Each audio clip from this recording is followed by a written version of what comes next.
Pagi, damai sejahtera buat kita semua. Haleluya. Saudara, kalau kita hari ini melihat keadaan dunia, sekalipun di daerah Timur Tengah, suasana gegap gempita Piala Dunia sedang menjadi sorotan media. Jadi di pihak lain, dunia sedang euforia menyaksikan perhelatan Piala Dunia yang sedang berlangsung di salah satu negara terkaya di Timur Tengah, yaitu di Qatar. Dan kita tahu bahwa penggila bola sudah barang tentu pasti akan terus memantaunya, menyaksikannya, menontonnya, baik lewat televisi maupun lewat gadget yang ada di tangannya. Dan juga kita tahu di satu pihak memang kita sedang euforia menyaksikan perhelatan Piala Dunia tahun ini, tetapi juga saudara tahu bahwa kita sedang ada dalam ancaman peperangan besar. Hari ini negara kita, ya saat ini saya katakan negara kita sedang diperhadapkan kepada sebuah peperangan besar, di mana kita akan sedang melakukan persiapan-persiapan untuk menghadapi sebuah peperangan dengan negara yang cukup makmur, yaitu negara Australia. Gara-gara satu pulau yang ada di Provinsi Nusa Tenggara Timur yang dikenal dengan Pulau Pasir, yang sudah diklaim oleh Australia sebagai bagian daripada teritorial atau negaranya. Sedangkan kalau kita lihat peta bahwa Pulau Pasir itu sangat dekat dari NTT, dari Kepulauan Rote, itu kurang lebih sekitar paling 30-an atau 40 km jaraknya dari NTT. Kemudian kalau dari Australia sudah ratusan kilometer. Dan sekarang tentara kita sedang berhadapan-hadapan dengan tentara Australia. Sedangkan kalau perang ini pecah, tidak hanya dua negara yang akan melakukan peperangan, tapi akan ada negara-negara lain yang akan terlibat di dalamnya. Karena apa? Karena Australia didukung oleh Inggris, Australia didukung oleh Amerika, sedangkan Indonesia akan didukung oleh Rusia, mungkin oleh Korea Utara dan sebagainya. Dan dengan demikian bisa memicu sebuah peperangan besar, dan pasti dampaknya sangat-sangat mengerikan. Belum lagi di belahan dunia lain seperti Turki sedang berhadapan-hadapan dengan Yunani. Kemudian Iran juga sedang berhadapan-hadapan dengan Israel. Belum lagi masalah China akan menginvasi Taiwan, ya kan? Kemudian belum selesai juga sekarang perang antara Rusia dengan Ukraina. Jadi memang saudara-saudara, dunia sekarang sedang ada dalam kecamuk besar, sehingga kalau perang sudah pecah di berbagai belahan dunia ini, maka sudah barang tentu akan berakibat kepada ekonomi global, berakibat kepada krisis pangan, krisis moneter, dan jika itu terjadi maka akan berdampak kepada krisis kemanusiaan. Dan hal ini saudara sudah jauh-jauh hari diingatkan oleh Tuhan ketika Yesus ada bersama-sama dengan murid-muridnya di satu tempat, ya. Kita lihat di dalam Matius, saudara, kita buka kitab Matius. Yang punya Alkitab, kita lihat kitab Matius, Injil Matius pasal 24 ayat 1 sampai dengan ayat 13. Dengan judul berikutnya, permulaan penderitaan. Ketika Yesus duduk di atas bukit Zaitun, datanglah murid-muridnya kepadanya untuk bercakap-cakap sendirian dengan dia.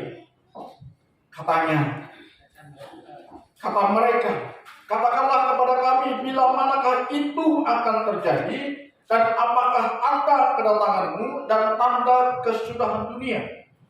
Jawab Yesus kepada mereka, waspadalah supaya jangan ada orang yang menyesatkan kamu, sebab banyak orang akan datang dengan memakai namaku dan berkata akulah Mesias, dan mereka akan menyesatkan banyak orang. Kamu akan mendengar deru perang atau kabar-kabar tentang perang, namun berawas-awaslah, jangan kamu gelisah. Sebab semuanya itu harus terjadi, baikkan. Sebab semuanya itu harus terjadi. Ya. Berarti kalau harus terjadi, pasti terjadi. Ya. Tetapi itu belum kesudahannya. Sebab bangsa akan bangkit melawan bangsa, kerajaan melawan kerajaan, akan ada kelaparan dan gempa bumi di berbagai tempat. Akan tetapi semuanya itu barulah permulaan penderitaan menjelang zaman baru. Sampai di situ, kemudian apalagi? Ya. Saya bacakan ayat yang ke-13. Tetapi orang yang bertahan sampai pada kesudahannya akan selamat. Ini adalah perkataan Tuhan Yesus sendiri yang dikutip oleh penginjil Matius, yang dibukukan dalam bentuk buku, dalam bentuk tulisan yang kita kenal dengan kitab Injil. Jadi saudara, kalau ini keluar dari mulutnya Tuhan Yesus, pasti itu akan terjadi dan tidak mungkin meleset, saudara-saudara. Ya, kita lihat sekarang, ya, tanda-tanda ke arah ini sudah sangat nyata. Kita tahu pada semingguan yang lalu di Jawa Barat, di Kabupaten Cianjur, dilanda gempa dengan 5,6 skala Richter. Itu gempa yang tidak terlalu kuat, tetapi dampaknya ribuan rumah hancur, ratusan nyawa melayang, belum lagi korban yang luka-luka dan yang hilang belum didapatkan. Itu baru 5,6 skala Richter, belum 8, belum 9, belum 10 skala Richter. Kalau sampai sebesar 8 atau 9, sekian skala Richter, waduh, kita tidak bisa membayangkan seberapa parahnya, seberapa banyaknya korban yang terdampak. Kemudian kita tahu sekarang di negara Eropa sedang mengalami inflasi besar-besaran. Cuma gara-gara peperangan antara Rusia dengan Ukraina. Ya. Belum lagi kalau memang terjadi perang nanti kita lawan Australia, Amerika turut campur tangan, Rusia turut campur tangan, China invasi Taiwan, kemudian perang di Timur Tengah, Yunani dengan Turki, Iran dengan Israel, dan tidak bisa kita bayangkan bagaimana keadaan dunia. Yang jelas, saudara-saudara, bahwa dunia yang sedang kita nikmati ini adalah dunia sedang menuju kepada kesudahan. Kita sudah ada di penghujung zaman. Karena itu gereja Tuhan harus mengingatkan warganya, jemaatnya, supaya kita tidak lagi main-main dengan kekristenan kita. Karena firman Tuhan berkata, kalau mau sungguh-sungguh, sungguh-sungguhlah. Kita jangan mulainya biasa saja sampai kepada akhirnya kita biasa saja. Itu Tuhan tidak kehendaki kekristenan yang demikian. Kita harus benar-benar menuju kepada sebuah pertumbuhan, kedewasaan dalam kita menjalani hidup kekristenan kita. Sebab kalau tidak, kita tidak akan mendapatkan perkenanan Tuhan. Seperti minggu kemarin saya sampaikan kepada kita, kita harus bertumbuh di dalam kehidupan kekristenan. Kita harus berbuah. Kalau tidak bertumbuh, pasti tidak sehat. Kalau tidak sehat, pasti ada masalah. Yesus berkata dalam ayat yang keempat, menjawab murid-muridnya, waspadalah supaya jangan ada orang yang menyesatkan. Karena itu gereja yang sehat bukan gereja yang cuma meluber-luber, tapi gereja yang sehat adalah gereja yang berani memberitakan firman Tuhan apa adanya, tidak dibumbu-bumbui dengan hal-hal yang seperti enak didengar, seperti ajaran psikologi dan sebagainya. Tapi gereja harus berani menyampaikan isi hati Tuhan supaya warga gereja benar-benar mempersiapkan dirinya untuk hidup berkenan kepada Tuhan dengan tidak lagi sama dengan orang-orang di luar sana, dengan orang-orang yang tidak menyembah kepada Tuhan. Kita harus tampil beda, ya. Dan jangan mudah disesatkan. Kemudian peringatan yang berikutnya adalah bahwa Yesus tadi mengatakan semuanya itu harus terjadi, dan apa yang harus kita lakukan jika itu nanti ada di depan mata kita, bencana itu ada di depan mata kita. Coba bayangkan kalau memang nanti pecah perang antara Indonesia dengan Australia, lalu kalau Australia didukung oleh Inggris, didukung oleh Amerika, nah bisa saja nanti kita dengan Malaysia ya main tembak-tembakan ya. Dari kucing sana tembak mortirnya kita, tembak rudalnya kita, bisa saja sosok kena dua rudal bisa hancur, ya kan? Nah, kemana kita lari?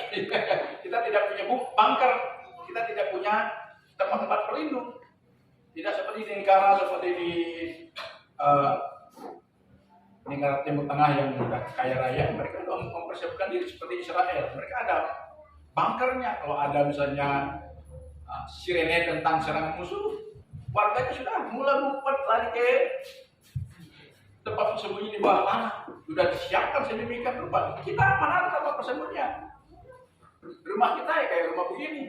Satu, jangankan rudal, peluru meriam saja menghantam ruko kita di sini sudah hancur berkeping-keping ya, saudara. Ya, percayalah saudara. Kalau kita sudah di tangan Tuhan, walaupun tubuh kita ini hancur lebur, tapi kita akan tetap ada di dalam Tuhan. Amin. Karena itu hari ini satu hal yang Tuhan minta kepada kita di dalam ayat yang terakhir kita baca tadi, yaitu ayat yang ke-13.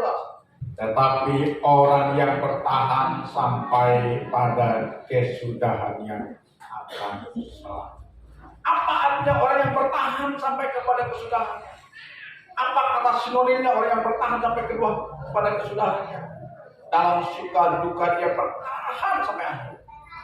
Kata bertahan sampai akhir, sinonimnya persamanya adalah orang yang setia. Katakan amin. Jadi Tuhan minta kepada kita hari ini untuk kita hidup pribadi yang setia. Katakan amin. Pribadi yang setia. Setia dalam kita mempertahankan kemurnian iman. Tidak boleh kita melenceng dari fokus iman kita kepada Tuhan Yesus Kristus. Roma pasal 10 ayat 9-10 berkata, sebab jika kamu mengaku dengan mulutmu bahwa Yesus adalah Tuhan, percaya dalam hati kita bahwa Dia telah dibangkitkan dari antara orang mati, maka kita akan diselamatkan. Kata diselamatkan menunjuk bahwa kita nanti akan ada dalam kebersamaan kita dengan Tuhan Yesus di surga. Tetapi untuk mencapai itu kita harus menjadi orang yang bertahan, memiliki ketahanan, bertahan, kesetiaan kita akan Tuhan. Setia dalam kita beribadah kepada Tuhan, setia dalam kita melakukan firman Tuhan, setia dalam kita memuji dan menyembah Tuhan, setia dalam hal apa yang Tuhan sudah ajarkan kepada kita. Itu yang Tuhan minta. Ya. Sampai kita mampu berkata seperti lagu yang kita nyanyikan tadi, apapun yang terjadi dalam hidup ini, aku tetap percaya Yesuslah yang menjadi bagian. Ya. Jadi hari ini dua hal yang Tuhan minta kepada kita. Yang pertama, jangan kita terpengaruh dengan yang namanya penyesatan. Yang kedua, Tuhan minta kepada kita kesetiaan. Katakan amin. Kesetiaan. Itu yang Tuhan minta. Karena dalam kitab Wahyu mengatakan barang siapa setia sampai akhir, ia akan kumahkotahi dengan mahkota hidup. Itu kata Tuhan. Barang siapa yang setia sampai akhir. Setia kepada siapa? Setia kepada iman, pengiringan kita akan setia melakukan firman, setia menjalani tanggung jawab keimanan kita kepada Tuhan. Itu yang Tuhan minta kepada kita.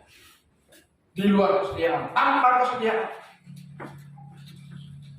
tidak ada tempat buat kita